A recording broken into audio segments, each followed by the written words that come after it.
Natalie, welcome back. I wanted to share a little bit with you about where we're taping this vlog. I'm from Grants Pass, Oregon. It is gorgeous out here. Mountains, rivers. It's one of my absolute favorite places in the world. My family actually lives about 6 hours away in northern Nevada, and when I have a day off, I'm usually jumping into the car and heading down the I-5 corridor. There is this particular lake that for years was one of my favorite moments on this drive.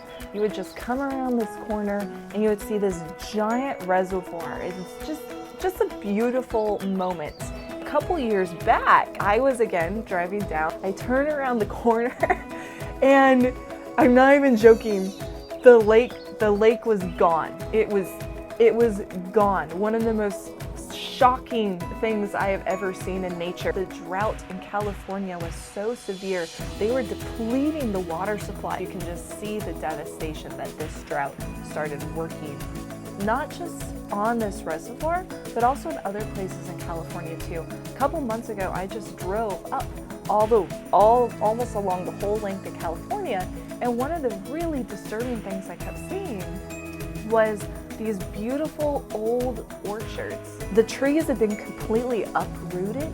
Farmers had signs up along the highway talking about how they had gone bankrupt because of the lack of water. To see one of your favorite lakes literally disappear and to see the devastation firsthand really makes this sink a lot deeper. One of the purposes of a reservoir is in the very name, that it would reserve large quantities of water to be able to share and disperse to the people who need it for when drought naturally comes around. Drought is going to happen. When water sources have been severely depleted, it also affected the millions of people who were relying on the supplies of water.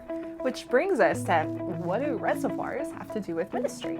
And I'm going to take a step back and share a little bit of a personal story about grace. Now, it took me years to grasp the concept of grace. Everybody was talking about amazing grace, that God gives us grace, and all these things, and I just couldn't get it. It never made sense to me. It didn't make sense to me until I was able to make a little mental link between grace and water. I am not the first person to come up thinking that grace is like water. You have cool saints like Teresa of Avila and Catherine of Siena who are going to use water in order to describe how grace works in our hearts and souls. And for me, that was such a powerful image, was imagining that my heart, that my soul is like an empty container that God fills with His grace, and that grace, like water, brings life, that it brings hope, that it rejuvenates, that it helps me to grow. I took this concept of grace with me when I became a missionary, and one of the first things that they trained us to do was something that, I will be honest, totally weirded me out first. That's praying over people. That's putting your hand on somebody's shoulder, interceding for them in that very moment. I remember just being like, what? Catholics do this? Like, we pray over people? It took some time for me to get used to it, but honestly, it's one of my very favorite ways to pray.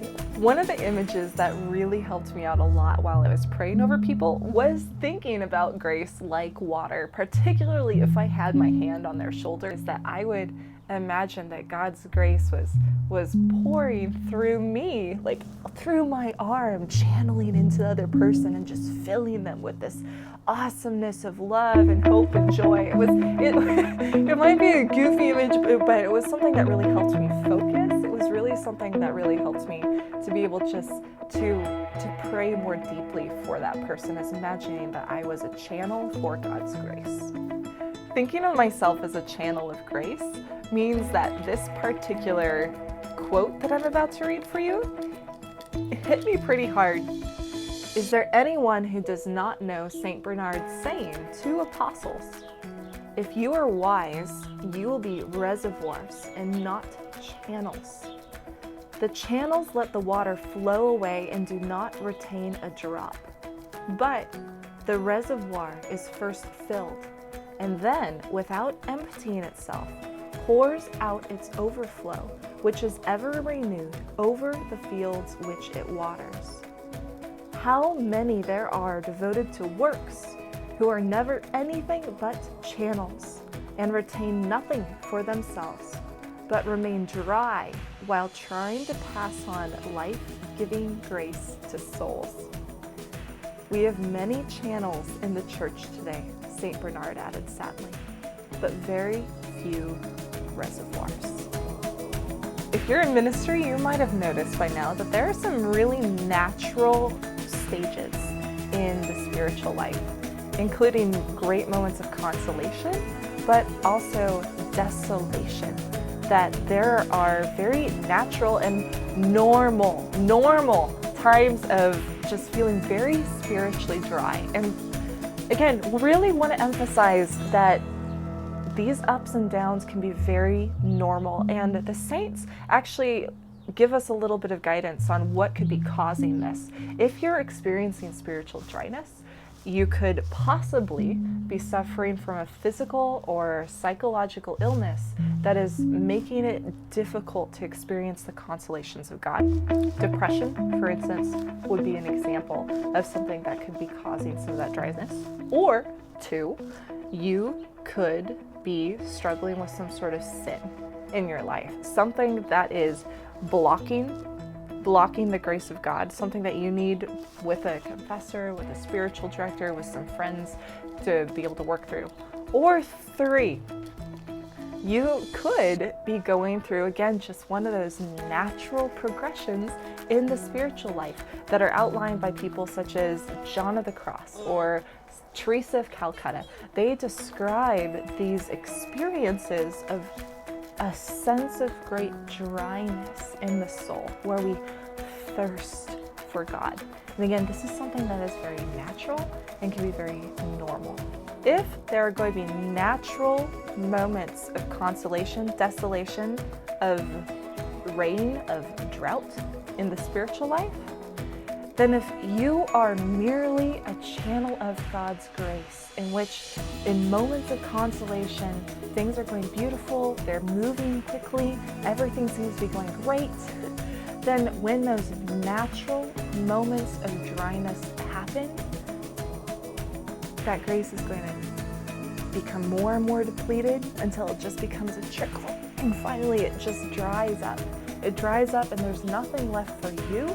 And there's certainly nothing left for the people that you are working with. When we go through spiritual dryness, it hurts. It hurts so much. But here's the thing about that reservoir, is that even with its resources severely depleted, there was still water there. There was not as much as maybe there had been, but the water was still there. And it's not a perfect analogy in how God's grace works in our hearts, but if you become a reservoir of His grace, even in those times of suffering, even those times of trial and struggle and spiritual dryness, you will still have grace more than enough so that you stay strong, and you will still overflow in order to be able to minister and care for the people that God has called you to serve. My dad is a civil engineer. He works especially in hydrology, and he recently was hired by the state of California to be able to go in and work with a lot of their lakes. He has brought me into the office sometimes and showed me pages and pages of Excel sheets. It's 25 plus years of research. They're working that in a worst case drought scenario, then they can actually collaborate with other reservoirs so that water is shared back and forth in order to be able to replenish those resources. If you are struggling with spiritual dryness, if you feel that you are depleted, go to people who you trust and who are in love with Jesus and ask them to pray for you. Ask them to talk with you, to encourage you, to help you. Like, allow the community that God has provided for you to build you up so that your reserves are stronger and that you are replenished so that you can again go out and be able to give to the people. So I have 3 questions for you. Apologize, I know it's a lot. 3 questions. 1, would you say that you're a channel for God's grace or a reservoir? 2, what is your system for allowing God to replenish you? And 3, who are the people in your life when you are struggling, when you are down and you need to be encouraged? Who are the ones who lift you up? I would love to hear your thoughts and comments. So comment below what you think. Subscribe, like us on Facebook. But one of the things I'd love for you to do too is that if you do have a friend who maybe has really been able to build you up and support you, share this video with them. Let them know that, hey, you were that person for me in a time when I really needed somebody, that you built me up. Anyways, it's been awesome chatting with you. Looking forward to reading your comments, and I'll see you next week. God bless, guys.